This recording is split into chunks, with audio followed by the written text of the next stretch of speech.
Assalamualaikum warahmatullahi wabarakatuh. Ananda ibu yang soleh-soleha. Selamat pagi semuanya. Apa kabar hari ini?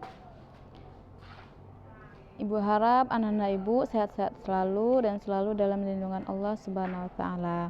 Nah, ananda ibu, hari ini kita lanjut materi kita ya yang hari Senin, yaitu sekarang tentang pembelajaran 4 sampai pembelajaran 5. Nah, sebelum pembelajaran ini mulai, ayo anak-anak ibu siapkan tempat belajarnya, buku temanya, dan ibu harap sebelumnya udah selesai sholat duha ya nak ya. Nah, betul-betul sholat duha ya. Nah, jangan ada yang belum sholat duha atau ada yang meninggalkan sholat duha, apalagi sholat subuh, enggak ya nak ya. Yuk kita mulai baca basmalah dulu. Bismillahirrahmanirrahim. Oke, untuk pembelajaran keempat, nah di sana ada sebuah teks cerita tentang menyambut hari kemerdekaan. Nah, anak-anak ibu pernah menyambut hari kemerdekaan. Ayo, hari kemerdekaan kita tanggal berapa? Indonesia merdeka tanggal berapa anak-anak ibu? Iya, tanggal 17 tahun berapa? Tahun 1945. Nah, nanti coba dibaca ya, dibaca teks tentang menyambut hari kemerdekaan. Nah, untuk yang sekarang ibu akan menjelaskan tentang huruf kapital. Nah, anak-anak ibu di kelas 1 sama kelas 2 kemarin udah belajar tentang huruf kapital belum ya? Kira-kira huruf kapital apa ya? Nah, huruf kapital itu adalah huruf yang besar yang digunakan sebagai huruf pertama nama orang, tahun, bulan, hari, dan hari raya, nama tempat, dan peristiwa sejarah. Contoh misal nama orang Mela, jadi M-nya harus besar. Tahun berapa, jadi harus besar. Bulan September misalkan, S-nya juga harus besar. Nah, contoh nih udah ibu siapkan. Hari Pendidikan Nasional diperingati setiap tanggal 2 Mei. Jadi harinya besar, pendidikannya besar, N-nya nasionalnya besar, dan bulannya besar. Huruf awalnya adalah huruf besar. Itu ya nak ya. Nah, coba ditandai soalnya untuk pengayaan pertama, yaitu halaman 66 tentang memperbaiki kalimat berikut dengan menggunakan huruf kapital ya. Halaman 66 silakan ditandai dulu. Oke, sampai di sini tentang huruf kapital paham ya nak? Nah, kita lanjut. Nah, sekarang manfaat keberagaman. Nah, kemarin di pembelajaran 3 kita udah belajar tentang keberagamaan. Keberagamaan itu ternyata banyak manfaatnya anak-anak ibu. Yang pertama yaitu memahami sifat masing-masing individu. Yang kedua, membentuk rasa saling menghormati. Dan yang ketiga, saling menolong antar individu. Yang keempat, mengetahui cara bersikap dan menghadapi masalah. Yang kelima, menghindari perselisihan. Jadi tidak boleh bertengkar gitu ya. Jadi ternyata keberagaman itu banyak manfaatnya.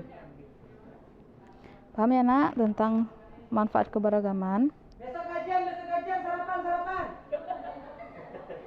Nah, kita lanjut di pembelajaran kelima.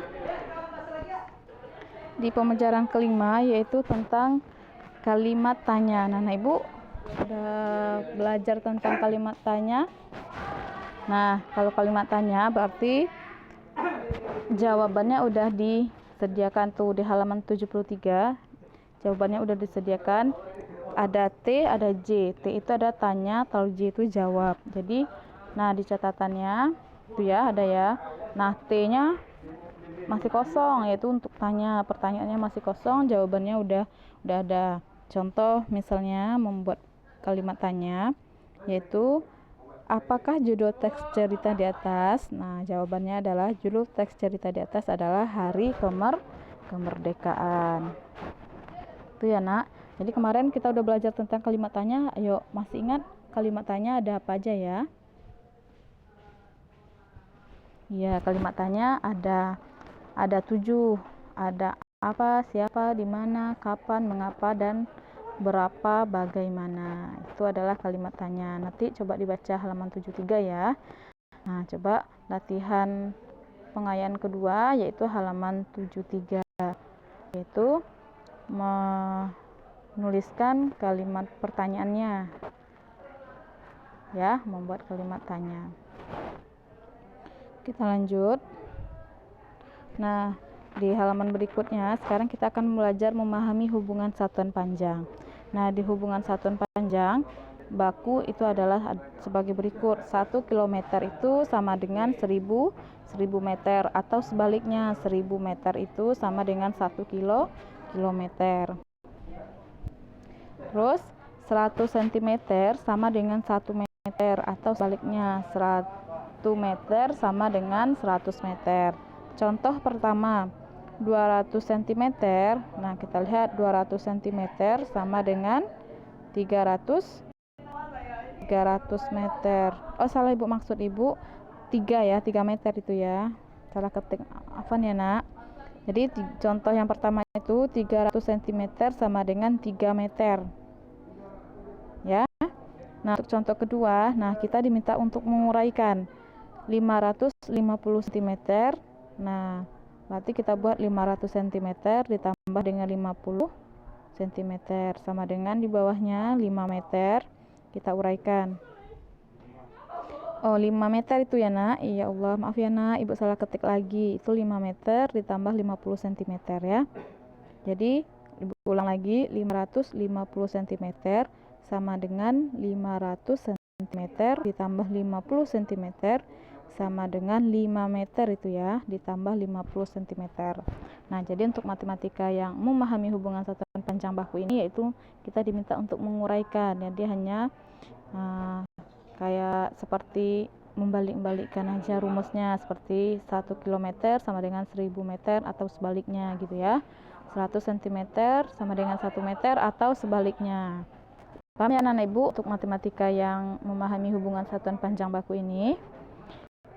Nah, coba untuk tugas pengayaan yang ketiga, yaitu ini ya, halaman 75, yaitu kerjakanlah soal-soal berikut yang di atas ya. Matematika 1 sampai 5. Oke, paham ya anak-anak Ibu ya? Nah, sampai di sini dulu pelajaran hari ini. Jadi, manfaatnya, kesimpulan dari pelajaran kita hari ini yaitu kita harus bisa menjadi seperti air anak-anak Ibu. Kenapa? Karena air itu memberikan kesejukan dan ketenangan. Air mengajarkan sifat rendah hati dengan selalu mengalir dari tempat tinggi ke tempat yang rendah. Air mengajarkan kita untuk dapat bergaul dengan siapapun seperti bentuk air yang selalu menyerupai wadahnya. Jadi kita selalu berkawan sama siapa aja tanpa memilih-milih kawan ya anak-anak Ibu. Oke, sampai di sini dulu anak-anak Ibu yang soleh-solehat, tetap tersenyum ya walaupun kita belajar dari rumah. Nah, kita doakan semoga pandemi ini segera berakhir dan kita bisa kumpul kembali di sekolah yang kita cintai. Ibu tutup dulu. Alhamdulillahirrabbilalamin. Semoga materi hari ini anak-anak Ibu pahami dan dimengerti. Ibu tutup. Sekian dan terima kasih. Wassalamualaikum warahmatullahi wabarakatuh.